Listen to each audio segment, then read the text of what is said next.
कक्षा 12 बही खाता एवं लेखा शास्त्र companies share for feature of shares issued at premium. Hindi में कहते हैं प्रीमियम पर निर्गमित अंशों का अपहरण। प्यारे बच्चों, आज हम इस व्याख्यान पर आपको हम प्रीमियम पर निर्गमित अंशों का अपहरण कैसे किया जाता है इस पर हम चर्चा करेंगे। प्यारे बच्चों, हम 3 बिंदुओं पर चर्चा करेंगे। पहला बिंदु है प्रीमियम से आशय, दूसरा बिंदु होगा प्रीमियम पर निर्गमित अंशों के अपहरण की क्या प्रक्रिया होगी, तीसरा बिंदु हमारा होगा हरण संबंधी जर्नल प्रविष्टि। प्यारे बच्चों, प्रीमियम से क्या तात्पर्य है पिछले व्याख्यान पर आपको बताया गया है। आज हम पुनः चर्चा कर रहे हैं प्रीमियम से क्या तात्पर्य होता है।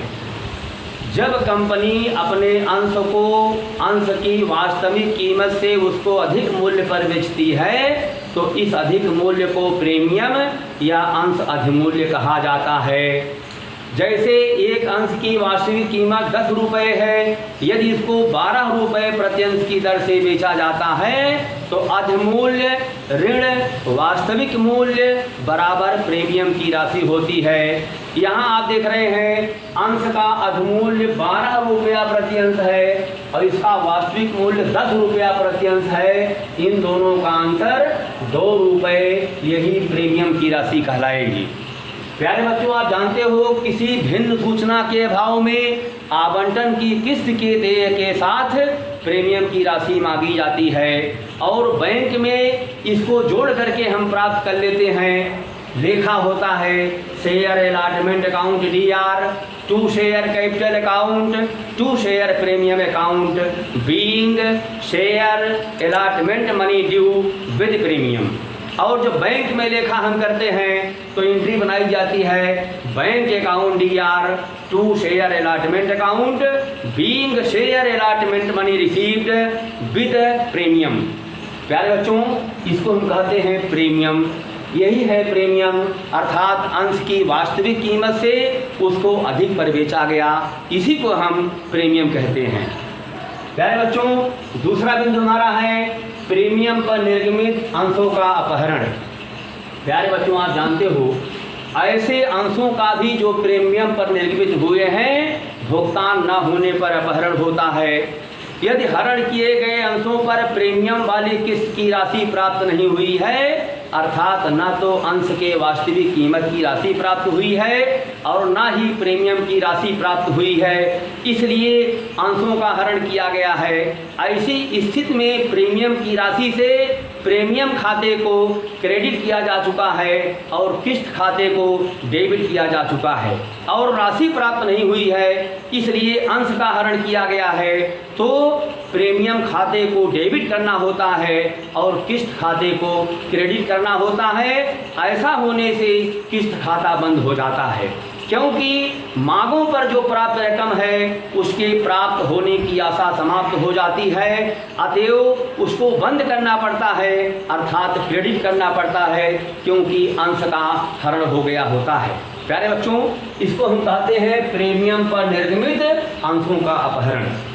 हमारा तीसरा बिंदु है हरण संबंधी प्रविष्टि कैसे बनाई जाएगी।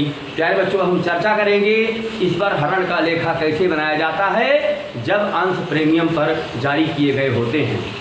तो आइए हम एंट्री बनाते हैं। प्यारे बच्चों, आपको बताया गया है अंश के हरण का तात्पर्य होता है कि कंपनी की अंश पूंजी कम हो जाती है और उतने रुपए से कम होती है जितना उस पर मांगा गया होता है। तो आइए हम इस पर लेखांकन कार्य करते हैं।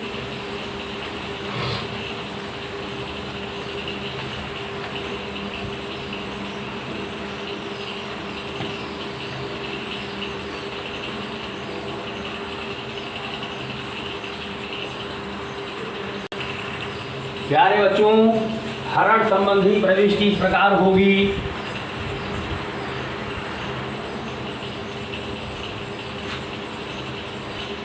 हरण संबंधी जर्नल प्रविष्टि।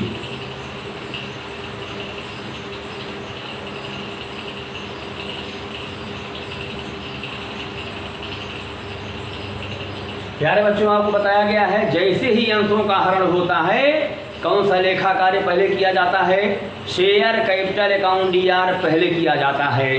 तो एंट्री बनेगी शेयर कैपिटल अकाउंट DR,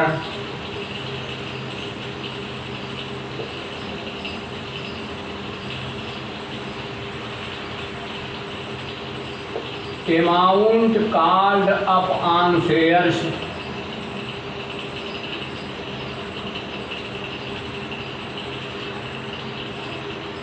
प्यारे बच्चों ये एंट्री हो रही है share capital account DR, amount called up on shares. अगर प्रीमियम की राशि भी नहीं प्राप्त हुई है तो प्रीमियम खाते को भी डेबिट करना होगा। शेयर प्रीमियम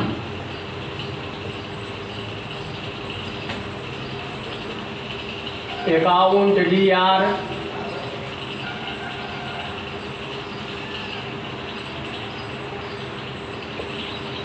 अनपेड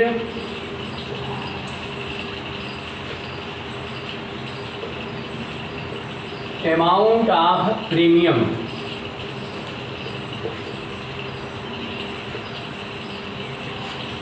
प्यारे बच्चों शेयर प्रीमियम को डेबिट किया गया है किस राशि से, amount unpaid amount of premium, अर्थात प्रीमियम की राशि जो अप्राप्त हो जाएगी उससे हम क्या करेंगे, प्रीमियम खाते को डेबिट करेंगे।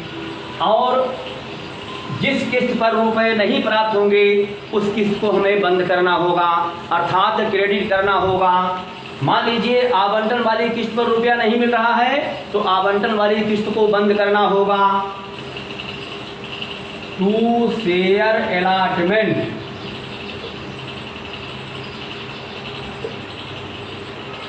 अकाउंट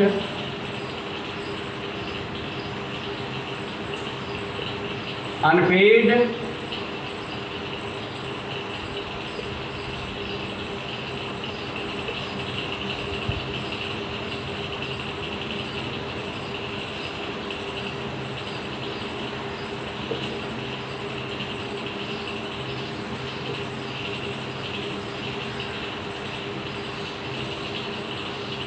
पहला जो लिखा गया है unpaid allotment money plus premium money, दोनों से क्या करेंगे, इस किस्त को हम बंद करेंगे क्योंकि धनराशि नहीं प्राप्त हो रही है।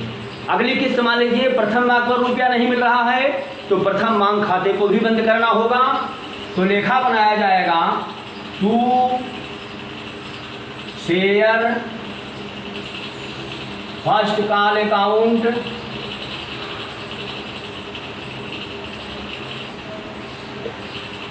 अमाउंट अनपेड से भी ये खाता बंद किया जाएगा। मान लीजिए द्वितीय मांग पर भी रुपया नहीं मिल रहा है तो to share second call account, यहाँ भी लिखेंगे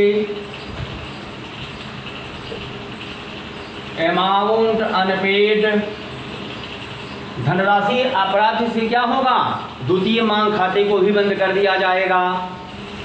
टू शेयर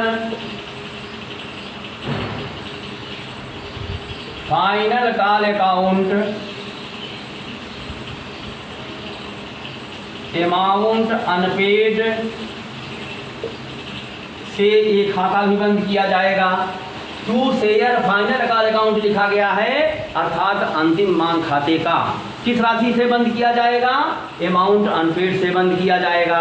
एक लेखा और होता है जिसका नाम होता है to share forfeited account, to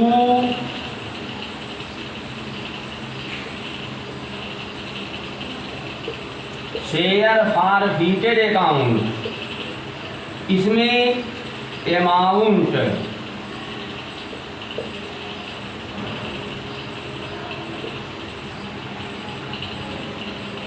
amount received,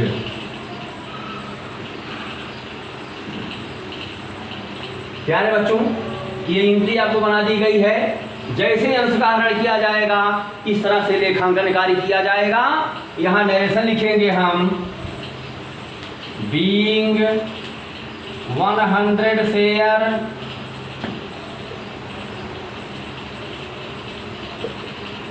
forfeited due to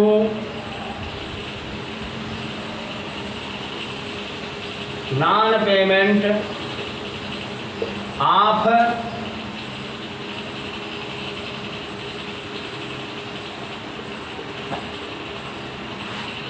share allotment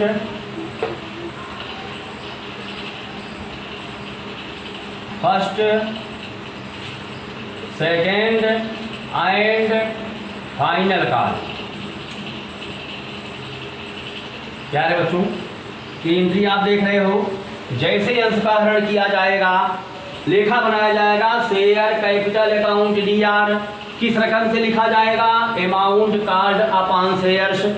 यदि प्रीमियम की राशि नहीं प्राप्त हुई है तो प्रीमियम खाते को भी डेबिट करना पड़ेगा। शेयर प्रीमियम अकाउंट डीआर किस रकम से?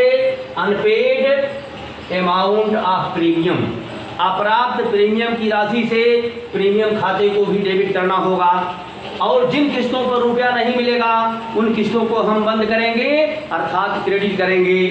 टू शेयर अलॉटमेंट अकाउंट किस रकम से? Unpaid allotment money plus premium money. मान लीजिए प्रथम माह पर रुपया नहीं मिला, to share first call account को भी बंद किया जाएगा। किस रकम से? Amount unpaid. द्वितीय काल पर रुपया नहीं मिला, to share second call account amount unpaid लिखा जाएगा। अंतिम माह पर रुपया नहीं मिला, to share final call account amount unpaid लिखा जाएगा। और अंतिम लेखा हमारा होता है जिसको कहते हैं हिंदी में अंश अपहृत खाता, अंग्रेजी में कहते हैं शेयर फॉरफिटेड अकाउंट। इसमें वह राशि आती है जो राशि कंपनी को प्राप्त हो चुकी होती है, इसलिए अमाउंट रिसीव्ड इसमें लिखा जाता है। नरेशन होता है बीइंग 100 शेयर, अथवा जितने अंश का हरण होगा उस अंश की संख्या लिखी जाएगी। Being 100 share forfeited due to non payment of share allotment first, second and final call. प्यारे बच्चों, ये आपकी एंट्री बता दी गई है। अब एक प्रश्न हम लिखेंगे, उसके माध्यम से आपको हम समझाएंगे इसका लेखा कैसे किया जाएगा। प्यारे बच्चों, प्रश्न 1 दिया जा रहा है, एक कंपनी ने 10 रुपये वाले 10,000 अंशों का 12 रुपये प्रति अंश निर्गमन किया। अंशों का मूल्य इस प्रकार चुकता करना था: 2 रुपये आवेदन पर, 4 रुपये आवंटन पर प्रीमियम सहित, 2 रुपये प्रथम माह पर, 2 रुपये द्वितीय माह पर और 2 रुपये अंतिम माह पर। सभी मांगे की गई। एक 200 अंश वाले अंशधारी ने केवल आवेदन राशि का ही भुगतान किया। संचालकों ने इन अंशों का अपहरण कर लिया। आवश्यक जर्नल प्रविष्टियाँ कीजिए। प्यारे बच्चों, यह सवाल दिया गया है, इसको हम हल कर रहे हैं। प्रीमियम पर अंश का निर्गमन हो रहा है, इसका अपहरण भी हो रहा है। आइए यहाँ हम प्रश्न को लिखेंगे।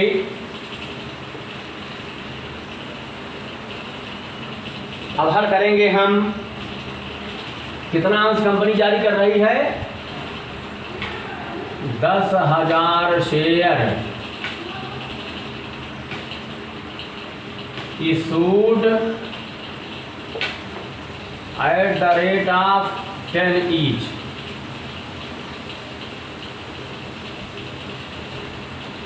With 2 rupees पर शेयर प्रीमियम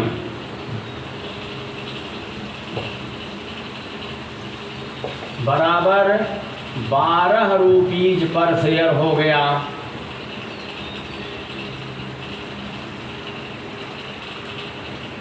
प्यारे बच्चों, देख रहे हो 2 रुपया क्या है? यही प्रीमियम है। इसी को हम अंश अभिमूल्य कहते हैं। ये राशियाँ कैसे मांगी गई हैं? 2 रुपये आवेदन पर, एप्लीकेशन, दूसरी किस्त है अलॉटमेंट,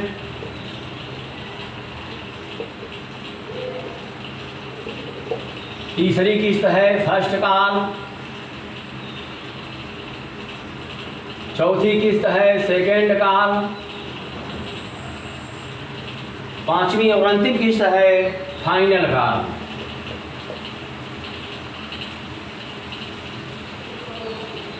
आप देख रहे हैं 2 रुपये एप्लीकेशन पर है, 2 रुपये आवेदन पत्र पर लिखा गया, 4 रुपये अलॉटमेंट पर है, 4 रुपये अलॉटमेंट पर लिखा गया, 2 रुपये प्रथम काल पर है, 2 रुपये प्रथम काल पर लिखा गया, 2 रुपये द्वितीय काल पर है, 2 रुपये द्वितीय काल पर लिखा गया, 2 रुपये अंतिम काल पर है, 2 रुपये अंतिम काल पर लिखा गया। इस प्रकार से 12 rupees per share called up, 12 रुपया प्रत्यंश की मांग कर ली गई, लिखा गया है सभी मांगे की गई। अब आप सवाल देख रहे हैं, 1-200 अंश वाले अंशधारी ने केवल आवेदन राशि का ही भुगतान किया, अर्थात एप्लीकेशन पर ही केवल भुगतान किया, न आवंटन पर भुगतान किया, न प्रथम काल पे भुगतान किया, न द्वितीय काल पर भुगतान किया, न अंतिम काल पर भुगतान किया, उसके अंश का हरण कर लिया गया। अब देखिए यहाँ एंट्री बनती है, बैंक का लेखा पहले बनता है, अंश है 10,000, 2 रुपये प्रति अंश, तो बैंक में 10 दूनी 20,000 रुपये प्राप्त होगा। इसी को हम पूंजी खाते में ट्रांसफर कर देते हैं, तो 20,000 रुपये का लेखा पूंजी खाते में कर दिया जाएगा।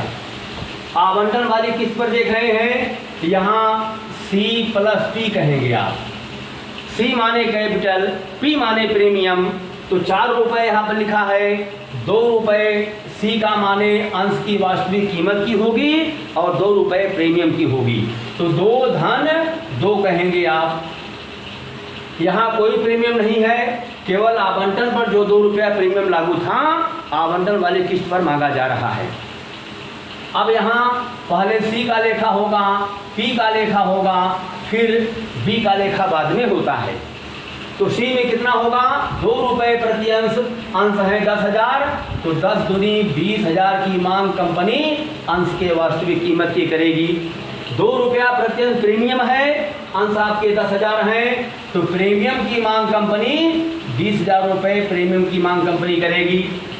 यहाँ देख रहे हैं 1-200 अंश वाले अंशधारी ने केवल आवेदन राशि का ही भुगतान किया, अर्थात आवंटन पर न तो अंश के वास्तविक कीमत का भुगतान किया, न प्रीमियम का ही भुगतान किया, इसलिए अंश का हरण किया जा रहा है।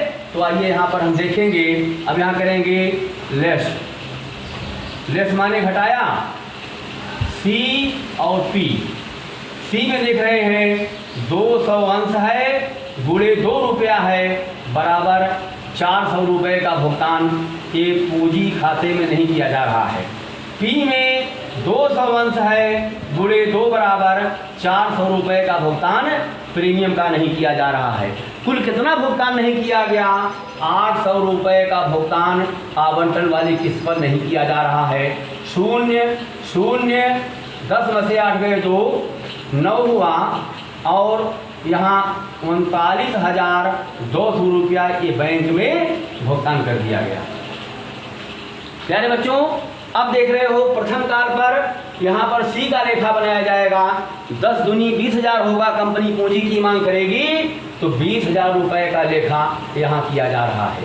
और आप देख रहे हैं 200 अंश का जो अंशधारी है वो प्रथम काल का भुगतान नहीं किया, इसलिए यहाँ भी लिखेंगे लेस, 200 शेयर है, 2 रुपये प्रति अंश है, 400 रुपये का भुगतान नहीं किया, इसलिए यह राशि भी घटा दी जाएगी। तो बैंक में जो लेखा होगा 19,600 रुपये का लेखा होगा, ये बैंक में भुगतान कर दिया जाएगा। द्वितीय काल पर देख रहे हैं C का लेखा होगा 2 रुपया प्रति अंश, अंश है 10,000, 10 दूनी 20,000 होगा, तो 20,000 रुपये कंपनी ये मांग करेगी। और यहाँ भी देख रहे हैं 200 अंश का भुगतान नहीं हो रहा है, इसलिए यहाँ भी करेंगे लेस, 200 गुणे 2 बराबर 400 का भुगतान द्वितीय काल पर भी नहीं हो रहा है, इसलिए बैंक में कितना भुगतान हुआ, 19,600 रुपये का भुगतान किया जा रहा है। अंतिम काल पर देख रहे हैं पहले पूंजी की मांग होगी, अर्थात C का लेखा होगा 2 रुपया प्रति अंश, अंश है 10,000। कंपनी कितना मांग करेगी, 20,000 रुपये की मांग कंपनी करेगी। यहाँ भी देख रहे हैं 200 अंश का भुगतान नहीं हो रहा है, 200 गुणे 2 रुपया प्रति अंश बराबर 400 रुपये का भुगतान अंतिम माह पर भी नहीं हो रहा है, तो बैंक में 19,600 रुपये का भुगतान हो रहा है। प्यारे बच्चों, एक लेखा हमें और बनाना है जो अंश का हरण होने जा रहा है। 200 अंश का हरण कर लिया गया। अब यहाँ लिखेंगे हम 200 शेयर फॉरफिटेड।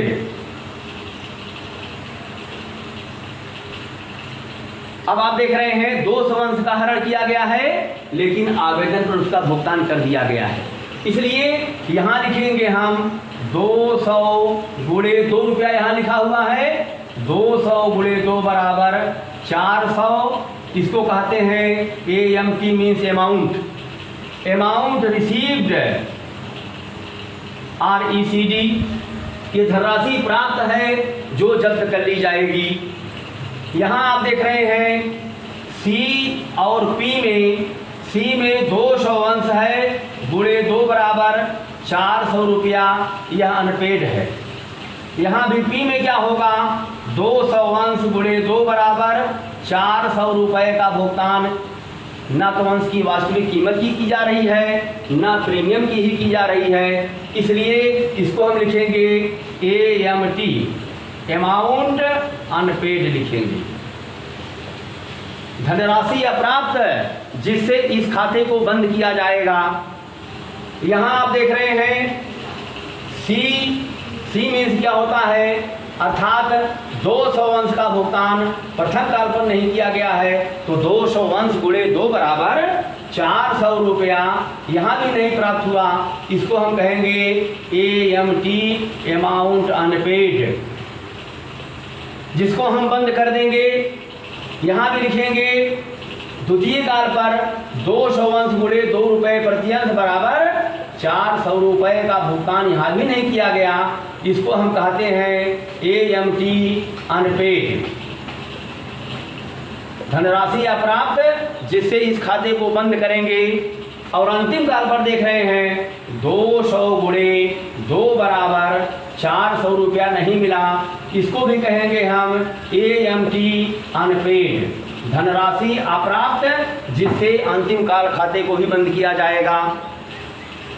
अब प्यारे बच्चों, आप देख रहे हो, आपको एप्लीकेशन का लेखा बनाना है, आवंटन का लेखा बनाना है, प्रथम काल का लेखा बनाना है, द्वितीय काल का लेखा बनाना है और अंतिम काल का लेखा बनाना है।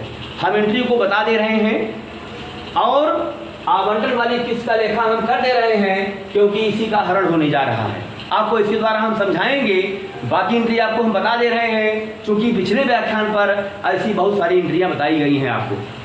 लेखा बनता है बैंक अकाउंट DR 20,000 रुपये, टू शेयर एप्लीकेशन अकाउंट 20,000 रुपये, being share application money received.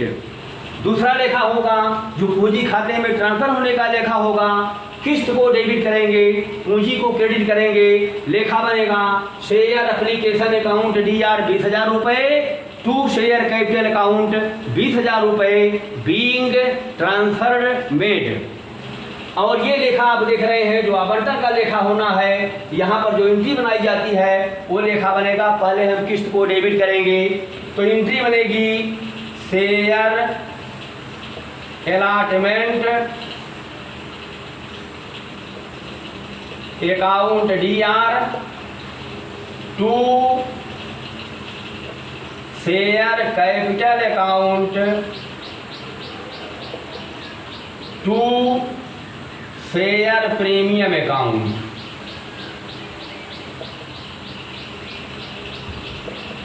यार बच्चों, आप देख रहे हो यहाँ C में 20,000 रुपया लिखा है, P में 20,000 रुपया लिखा है, इसलिए शेयर कैपिटल के क्रेडिट में हम लिखे हैं 20,000 रुपये, प्रीमियम के सामने हम लिखे हैं 20,000 रुपये। दोनों राशियाँ क्या हो रही हैं, क्रेडिट हो रही हैं। इसी तीनों का योग आप यहाँ 40,000 रुपये आवंटन वाली किस्त में डेबिट करेंगे। यहाँ लिखेंगे being share allotment money due, due माने दे हुआ, विद प्रीमियम, विद प्रीमियम हुआ। लेखा बना शेयर अलॉटमेंट अकाउंट डीआर 40,000 रुपये, टू शेयर कैपिटल अकाउंट 20,000 रुपये, टू शेयर प्रीमियम अकाउंट 20,000 रुपये, being share allotment money due with premium. अब आप देख रहे हैं बैंक में जो लेखा हो रहा है, बैंक में 39,200 रुपये का लेखा हो रहा है, तो एंट्री बनेगी बैंक अकाउंट डीआर 39,200 रुपये, टू शेयर अलॉटमेंट अकाउंट। अब यहाँ हम लिख देंगे, एंट्री हम बना देते हैं,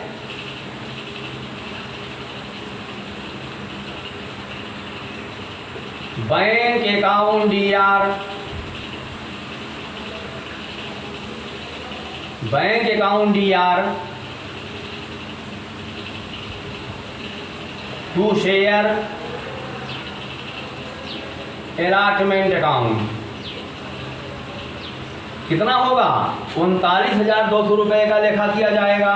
तो बैंक में 39,200 रुपया मिला और 39,200 रुपये ये आवंटन के माध्यम से मिला, इसलिए इसका लेखा किया गया। यहाँ लिखेंगे हम, नरेशन लिखेंगे, being share allotment money received with premium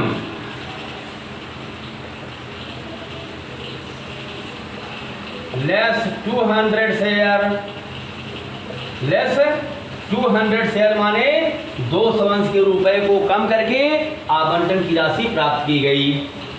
अब प्यारे बच्चों, बाकी लेखा वैसे होगा जैसे अभी आवेदन पत्र पर बताया गया है। एंट्री में बता देते हैं, share first call account DR 20,000 रुपये, टू शेयर कैपिटल अकाउंट 20,000 रुपये, being share first call money due. इसके बाद बैंक में लिखा होगा बैंक अकाउंट डीआर 19,600 रुपये, to share first call account, being share first call money received less 200 share. इसके बाद द्वितीय काल का लेखा होगा share second call account DR, to share capital account, being share second call money due. इसके बाद bank में लिखा होगा बैंक अकाउंट डीआर 19,600 रुपये, to share second call account 19,600 रुपये, being share second call money received less 200 share. अंतिम call का लेखा आप देख लें, share final call account DR 20,000 रुपये, टू शेयर कैपिटल अकाउंट 20,000 रुपये, being share final call money due. इसके बाद बैंक में लिखा होगा बैंक अकाउंट डीआर 19,600 रुपये, to share final call account 19,600 रुपये, being share final call money received less 200 share. प्यारे बच्चों, अब हम क्या बताएंगे आपको, अंश के हरण की एंट्री बताएंगे, उसको आपको हम समझाएंगे। ये तो सामान्य लेखा हो गया जिसको बता दिया गया, कहीं पर कर भी दिया गया। अब हम अंश के हरण का लेखा बनाएंगे। प्यारे बच्चों, यह जो टेबल बनाया गया है इससे आपको आसानी हो जाएगी अंश के हरण पर कहाँ रकम प्राप्त हुई है, कहाँ रकम प्राप्त नहीं हुई है, किस खाते को बंद करना है और किस खाते को अंशभरित खाते में ले जाना है। प्यारे बच्चों, अब देखिए सवाल पढ़ेंगे। 1-200 अंश वाले अंशधारी ने केवल आवेदन राशि का भुगतान किया है, तो बताइए कितने अंशों का हरण हो रहा है? 200 अंश का हरण हो रहा है। पहला लेखा कौन सा बनता है? जैसे अंशों का हरण होता है तुरंत लेखा होता है, आपको बताया गया है उतने अंशों का तुरंत खंडन हो जाता है। आप यहाँ देख रहे हैं कंपनी 10,000 शेयर को जारी कर रही है, तो 10,000 शेयर कंपनी जारी कर रही है, इसमें से 200 अंश का हरण कर लिया गया तो अंश का खंडन हो गया। अर्थात कितने अंश बचेंगे? 9,800 अंश केवल कंपनी के पास बच रहे हैं। और बताया गया है कंपनी की निर्गमित पूंजी भी कम हो जाती है, इसलिए 10,000 शेयर पर कंपनी को जो पूंजी मिलनी चाहिए अंश की वास्तविक कीमत से 10 रुपये के दर से 10,000 रुपये कंपनी को पूंजी भी 1 लाख की पूंजी कंपनी की मिलेगी। लेकिन यहाँ देख रहे हैं 200 अंश का हरण कर लिया गया, 200 अंश पर 10 की मांग हुई है, इसलिए 2000 रुपए से कंपनी की पूंजी, ये निर्गमित पूंजी कम हो जाएगी। तो कितना पूंजी कंपनी की रह जाएगी? 98,000 की पूंजी कंपनी की, यह निर्गमित पूंजी केवल रह गई। और जो कंपनी के पास अंश रह गए वो कितने के रह गए? 9,800 अंश रह गए। इसलिए जैसे अंशों का हरण होता है, 2 चीज प्रभावित हो रहा है, एक अंश का खंडन हो रहा है, दूसरा क्या देख रहे हैं? कंपनी की निर्गमित पूंजी भी कम हो जा रही है। इसलिए प्यारे बच्चों, अब एंट्री हम बनाएंगे, इस पर लेखा कार्य कैसे होता है आपको हम इसको बता रहे हैं। देखिए, जैसे अंश का हरण होता है, पहली एंट्री होती है शेयर कैपिटल अकाउंट DR। अब आइए हम एंट्री बनाते हैं, तो लेखा होगा शेयर कैपिटल अकाउंट DR। अंश पूंजी खाता तुरंत ही डेबिट होता है अंश के हरण होने के नाते, इसलिए आप यहां देख रहे हैं कितने अंश का हरण किया गया? 200 अंश का हरण किया गया। तो यहां लिखेंगे 200 गुणे मांगे कितनी है? 10 रुपए की, इसलिए कंपनी की पूंजी कितनी कम हो गई? 10 दूनी 200 गुणे बराबर 2000 रुपए से कंपनी की पूंजी कम हो जाएगी। लेखा बना शेयर कैपिटल अकाउंट DR कितना होता है? अंश गुणे अंश पर मांगी गई राशि से कंपनी की पूंजी कम हो जाती है। तो लेखा बना शेयर कैपिटल अकाउंट DR 2000 रुपए से। और आप देख रहे हैं प्रीमियम का भी लेखा यहाँ करना होगा, चूंकि अलॉटमेंट मनी पर प्रीमियम की राशि भी डूबी हुई है, इसलिए 200 अंश पर देख रहे हैं प्रीमियम की जो राशि होती है वो भी नहीं मिली है, इसलिए प्रीमियम को भी हम डेबिट करेंगे। तो यहाँ लेखा बनाएंगे share premium, share premium account DR। अब 200 अंश का हरण है, कै रुपया प्रीमियम प्रति अंश है? 2 रुपया प्रति अंश प्रीमियम का है। तो 200 गुणे 2 रुपया कर दिया गया, तो 400 रुपया यह प्रीमियम की राशि भी कंपनी को नहीं मिलेगी, इसलिए शेयर प्रीमियम अकाउंट को भी DR करना पड़ा। अब आप देखिए, जिन किस्तों पर रुपया नहीं मिल रहा है उन किस्तों को हम बंद करते चले जाएंगे, अर्थात क्रेडिट करते हुए चले जाएंगे। देखिए, आवंटन पर न तो अंश की वास्तविक कीमत की रकम मिल रही है, न प्रीमियम की रकम ही मिल रही है, इसलिए ऐसे किस्त को हम बंद करेंगे, अर्थात क्या करेंगे? क्रेडिट करेंगे। तो आइए यहाँ लिखेंगे to share allotment, to share allotment account, इसको हम किससे बंद करेंगे? देखें, C में लिखा है 400 रुपया, P में लिखा है 400 रुपया, दोनों राशियों से क्या करेंगे? इस किस्त को हम बंद कर देंगे, अर्थात यहाँ लिखेंगे 800 रुपए से हम आवंटन वाली किस्त को बंद करेंगे, क्योंकि बताया गया है मांगों पर जो प्राप्त रकम है उसके प्राप्त होने की आशा समाप्त हो जाती है, अतएव उसको बंद करना पड़ता है, अर्थात क्रेडिट करना पड़ता है। इसलिए आवंटन वाले किस्त पर दोनों राशियां नहीं मिल रही हैं, अब रकम मिलने की कोई उम्मीद नहीं है, क्योंकि अंश का हरण कर लिया गया है, इसलिए 800 रुपए से आवंटन वाली किस्त को यहाँ बंद कर दिया जा रहा है। और देखिए, प्रथम कार्य पर देख रहे हैं 400 रुपया नहीं मिला है, तो प्रथम मांग पर जो प्राप्त रकम है उसके पाने की उम्मीद समाप्त हो रही है, इसलिए प्रथम मांग खाते को भी हम बंद करेंगे। तो एंट्री बनाएंगे to share first call account.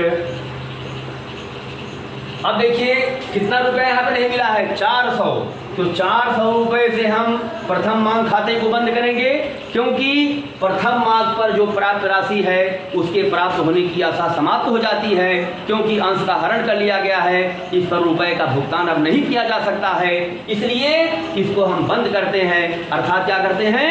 Credit कर देते हैं। तो देखें, क्रेडिट कर दिया गया कितने रुपए से? 400, amount unpaid which is closed, जिसको बंद कर दिया गया। अब आइए द्वितीय मांग पर, द्वितीय मांग को भी बंद करें, क्योंकि यहाँ भी जो रुपया मिलने की उम्मीद थी वो समाप्त हो चुकी है, क्योंकि अंश का हरण कर लिया जा रहा है। तो हम लिखेंगे to share second call account को भी बंद करना होगा, क्योंकि द्वितीय मांग पर जो प्राप्त राशि थी उसके प्राप्त होने की आशा समाप्त हो चुकी है, इसलिए द्वितीय मांग को भी हम बंद करेंगे। कितने रुपए से? Amount unpaid which is closed, जिससे इस खाते को बंद कर दिया जाएगा। तो 400 रुपए से हम द्वितीय मांग खाते को भी बंद करेंगे, क्योंकि यहाँ पर रुपया मिलने की कोई उम्मीद नहीं रह जाती है। अंतिम काल देख रहे हैं, यहाँ भी 400 रुपया नहीं मिला है, इसलिए अंतिम काल खाते को भी हम बंद करेंगे। तो लिखेंगे to share final call, to share final call account. यहाँ देख रहे हैं 400 रुपए का भुगतान नहीं हुआ है, अब भुगतान नहीं होगा, इसलिए इस किस्त को भी हम बंद करेंगे, क्योंकि अंतिम मांग पर जो प्राप्त रकम है उसके प्राप्त होने की आशा समाप्त हो जाती है। अतएव अंतिम मांग खाते को भी बंद करना पड़ेगा, अर्थात क्रेडिट करना पड़ेगा। किस रकम से? अमाउंट अनपेड से, जो 400 रुपये यहाँ नहीं मिला है। अब आप देख रहे हैं एक रेखा और होता है जिसका नाम होता है शेयर फॉरफिटेड। यहाँ लिखेंगे टू शेयर फॉरफिटेड अकाउंट। इसमें वह राशि आती है जो कंपनी को मिल चुकी होती है।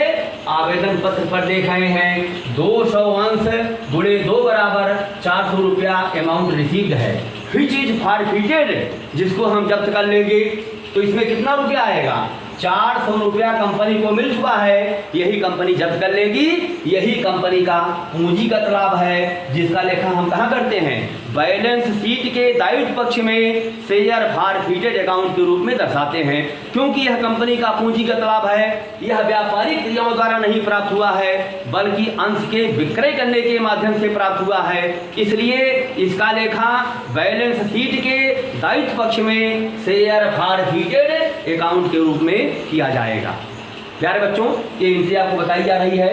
एंट्री बन रही है शेयर कैपिटल अकाउंट डीआर, अंश गुणे अंश पर मांगी गई राशि 200 अंश का हरण, उस पर कुल मांग हुई है 10 रुपए की। 2000 रुपए से ये कंपनी की पूंजी डेबिट हो रही है। और देख रहे हैं प्रीमियम को भी यहाँ डेबिट किया गया, क्योंकि आवंटन पर प्रीमियम भी लागू है और 200 अंश पर प्रीमियम की राशि का भुगतान नहीं हुआ है, इसलिए शेयर प्रीमियम अकाउंट को भी डीआर किया गया। तो 400 रुपया 200 अंश का हरण है, 2 रुपया प्रत्यंश प्रीमियम है, नहीं मिला, इसलिए इसको भी डेबिट करना पड़ा। और देखिए आवंटन पर रुपया नहीं मिला, आवंटन वाली किस्त को बंद कर दिया गया। किस रकम से? Allotment money plus premium money, दोनों से इस खाते को बंद किया जा रहा है। क्योंकि आवंटन वाली किस्त पर जो प्राप्त रकम है उसके प्राप्त होने की आशा समाप्त हो गई, इसलिए इसको बंद करना पड़ा। प्रथम मांग पर देख रहे हैं 400 रुपया नहीं मिला, अब नहीं मिलेगा, इसलिए ऐसे खाते को भी बंद करना पड़ा। तो 400 रुपये से प्रथम मांग खाते को भी बंद करना पड़ा। द्वितीय मांग पर देख रहे हैं 400 रुपये का भुगतान नहीं हुआ, इसलिए इसको भी हम बंद करेंगे, अर्थात क्या करेंगे? क्रेडिट करेंगे। और देख रहे हैं अंतिम काल पर 400 रुपये का भुगतान नहीं हुआ है, इसलिए अब भुगतान नहीं होगा, क्योंकि अंश का हरण कर लिया गया है, इसलिए इस किस्त को भी हम बंद करते हैं, अर्थात क्रेडिट कर देते हैं। एक लेखा जो अंतिम मारा हो रहा है, जो कंपनी का पूंजीगत लाभ है, उसको कहते हैं टू शेयर फॉरफिटेड अकाउंट। इसमें वह राशि आती है जो कंपनी को प्राप्त हो चुकी होती है, इसलिए amount received which is forfeited. तो 400 रुपया कंपनी को आवेदन पर मिल गया है, इसलिए यह कंपनी का पूंजीगत लाभ हुआ।